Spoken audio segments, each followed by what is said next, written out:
لیے، کسی مٹی کے پتلے کو بنانے کے لیے، اس کے خمیر کودنے کے لیے دو ہاتھوں کی ضرورت ہوتی ہے۔ اور آواز دیتا ہے اللہ، اے شیطان تجھے کس نے منع کر دیا؟ ماں منع کا انتر جدا لما خلقت بیدی، اور تجھے کس نے منع کر دیا اسے سجدہ کرنے سے؟ خلقت بیدی، جسے میں نے اپنے دونوں ہاتھوں سے بنایا تھا۔ اللہ کہہ رہا ہے کہ میرے دونوں ہاتھ ہیں، اگر میں یقین کر لوں کہ اللہ کے دو ہاتھ ہیں تو کافر ہو جاؤں۔ میں کہوں گا پالنے والے یہ کن دو ہاتھوں کا سہارا لیا، کن دو ہاتھوں کا سہارا لیا کہ آدم کا پتلا بنا دیا؟ تو آواز آئے گی، میں اپنے ہاتھ الگ الگ نہیں بدلتا، آدم کے پتلے کو بھی انہی ہاتھوں سے گوندا تھا۔ شب معراج جس سے محمد سے مصافحہ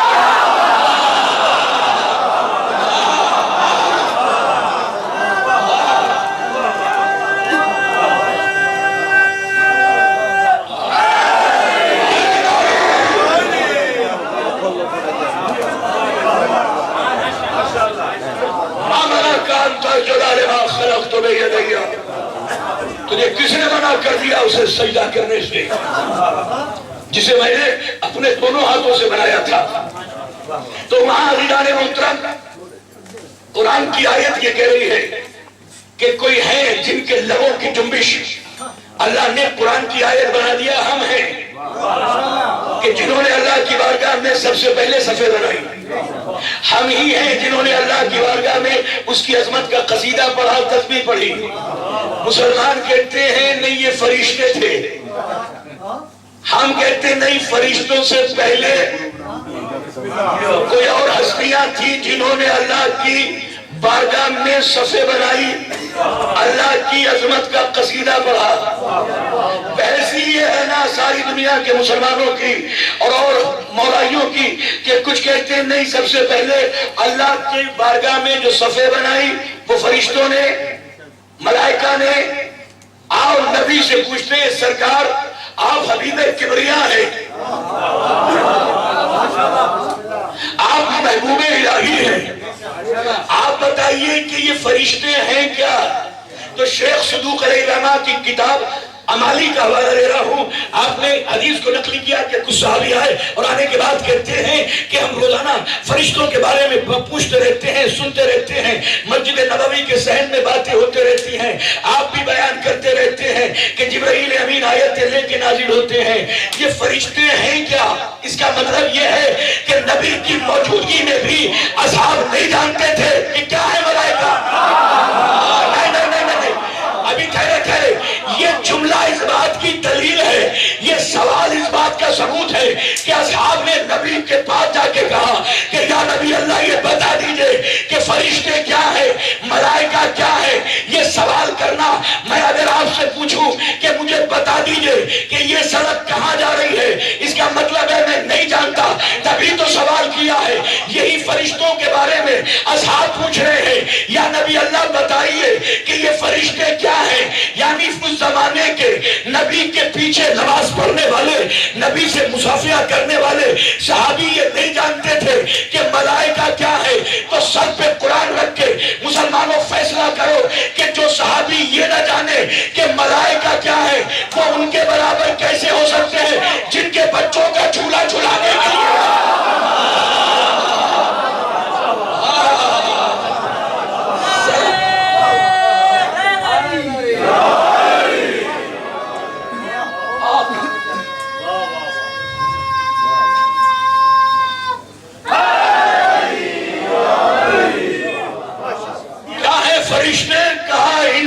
کے بارے میں نبی کی طاہر و اطہر و لا ریب و بے عیب و معصوم زبان نے فرشتوں کی تعریف میں ایک ہی جملہ کہا، اگر چاہتے تو بے کنار سمندروں کے کنارے کھول دیتے، بتا دیتے کہ کون کون فرشتہ کہاں کہاں بیٹھا ہے، کیا کیا کس فرشتے کا نام ہے، کون عالم جبروت میں ہے، کون عالم لاہوت میں ہے، کون عالم آہوت میں ہے، کون عالم ملکوت میں ہے، کون عالم محبوت میں ہے، سب کو بتا دیتے، مگر نہیں، اتنے بریف میں، اتنے چھوٹے انداز میں جواب دیا جیسے گاگر میں ساگر بھر دیا ہو۔ خدا کی قسم بنا گیا میں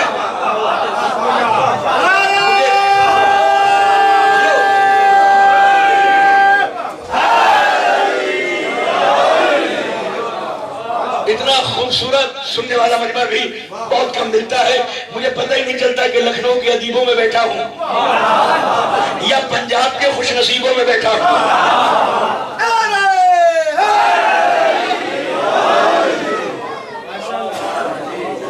اس لیے عزیزان محترم چاہتے تو سرکار بتا دیتے کون کس جگہ پہ بیٹھا ہے, کس کی ڈیوٹی کیا ہے, مگر نئی نبی نے پورے جیسے گاگر میں ساگر بھر دیا ہو اور ایک ہی جملے میں فرشتوں کی تعریف کی. شیخ صدوق علیہ الرحمہ کی کتاب امالی میں جا کے پڑھیں کہ فرشتوں کے بارے میں پوچھتے ہو, سنو الملائکۃ خدامنا, یہ فرشتے ہمارے غلام ہیں.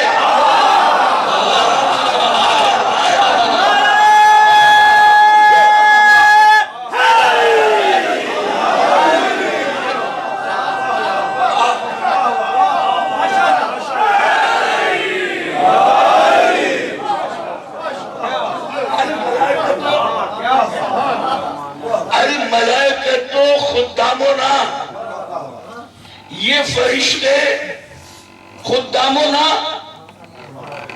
ہمارے نوکر ہیں. یہ نہیں کہا خدامی میرے نوکر نہیں ہمارے.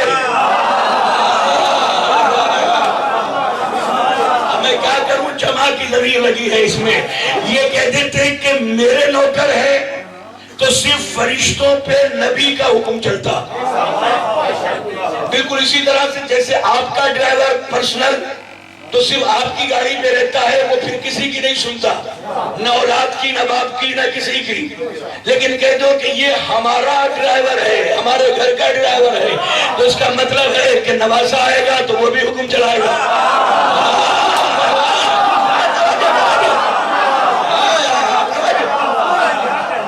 داماد آئے گا تو وہ بھی حکم چلائے گا, بیٹا آئے گا تو وہ بھی حکم چلائے گا, باپ آئے گا تو وہ بھی حکم چلائے گا.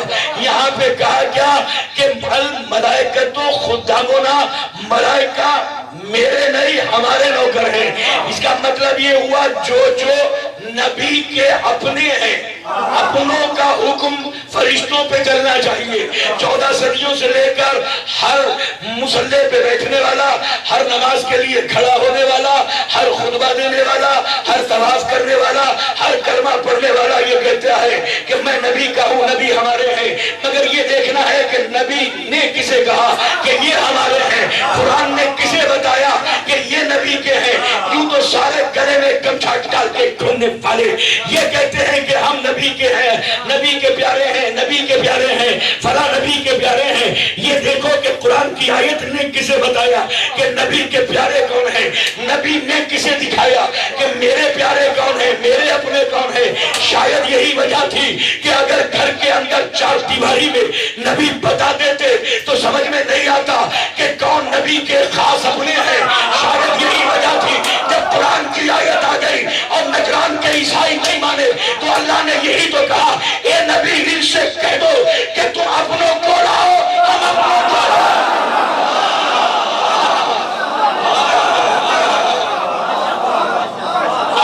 نہیں, جملہ تو کہا ہی نہیں, تم اپنوں کو لاؤ, ہم اپنوں کو لائے. تم اپنوں کو لاؤ محمد, ہم اپنوں کو لائے. کہا یہ جا رہا تھا اپنوں کو لاؤ. یہ الگ بات ہے کہ نبی اپنے گھر سے ایک کو بھی نہیں لے کے گئے, علی کے گھر سے ایک کو بھی نہیں چھوڑ گئے.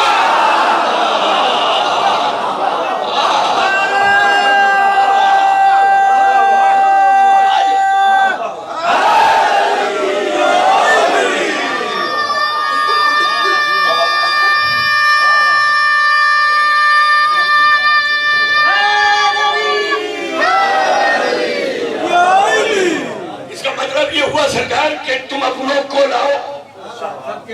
نبی نے قرآن میں کہا اپنوں کو دکھاؤ, نبی نے اپنوں کو دکھایا, یہ حسین میرا اپنا,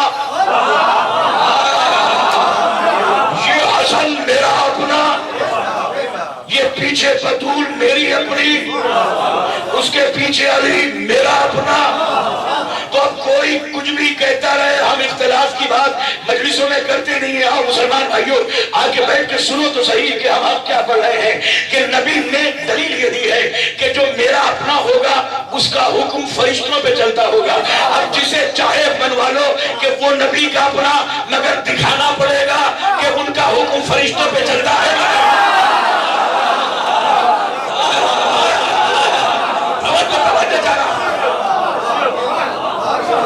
اب میں کیا کروں؟ کسی صحابی نے، کسی تابعی نے، کسی تبع تابعی نے نہ دعویٰ کیا نہ دلیل کی۔ یہ کچھ لوگ محبت میں بھی تو اندھے ہو جاتے ہیں نا، وہ اپنے اپنے بتائیں، مگر دلیل تو دو کہ کسی نے حکم دیا کسی فرشتے کو، جس کو منوانا چاہتے ہو یہ نبی کے اپنے ہیں، اس کے لیے ثابت یہ کرنا پڑے گا کہ ان کا حکم نبی فرشتوں پہ چلنا چاہیے۔ میری نگاہیں تجسس تلاش کر رہی ہیں کہ نبی آپ نے تو دکھا دیا نا کہ حسین اپنے ہیں، نبی آپ نے تو دکھا دیا کہ حسن اپنے ہیں، تو اس کا مطلب ہے کہ حسین کا حکم بھی فرشتوں پہ چلے، حسن کا حکم بھی فرشتوں پہ چلے، سیدہ کا حکم بھی فرشتوں پہ چلے، علی کی حکمرانی بھی فرشتوں پہ ہو، رسول کی حکمرانی بھی فرشتوں پہ ہو، پنجتن کی حکمرانی بھی فرشتوں پہ ہو۔ شاید یہی وجہ تھی کہ میری نگاہیں تلاش کر رہی تھی کہ وہ کون سا لمحہ ہے، وہ کون سی گھڑی ہے، وہ کون سا پل ہے کہ ان کی حکمرانی فرشتوں پہ چلی۔ مدینے کی عام گلیوں میں ٹہلتے ہوئے نبی کے یہ دو نواسے حسن و حسین اپنی ماں کے پاس آ کے کہتے ہیں آج شب عید ہے، کل صبح عید ہے، ہر ایک کے پاس سارے کے سارے سب لباس لے کر آ رہے ہیں، سب کے پاس لباس ہے، ہمارے پاس لباس نہیں ہے، ہمارے پاس لباس نہیں ہے۔ تو ایک مرتبہ بطول نے کہا سو جاؤ، تمہارا درزی تمہارا لباس لے کر آئے گا۔ یہ نہیں کہا مدینے کا درزی، کہا تمہارا درزی۔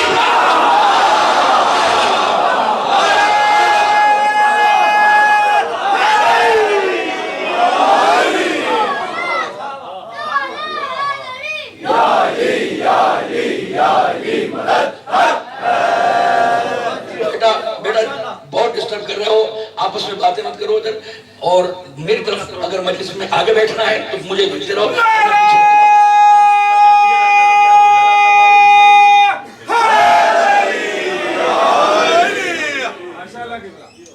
تو عزیزان محترم سو جاؤ، تمہارا درزی تمہارا لباس لے کر آئے گا۔ اب وارثین قرآن پہ سے خوبصورت جملہ پتہ نہیں میں دے پاؤں یا نہیں پاؤں۔ تمہارا درزی، یہ نہیں کہا کہ مدینے کا درزی، یہ نہیں فرمایا کہ یمن کا درزی، یہ نہیں فرمایا کہ سعودی عرب کا درزی، یہ نہیں فرمایا کہ مصر کا درزی، یہ نہیں فرمایا کہ اور کسی ملک کا درزی، کہا تمہارا درزی، یعنی جہاں کے تم ہو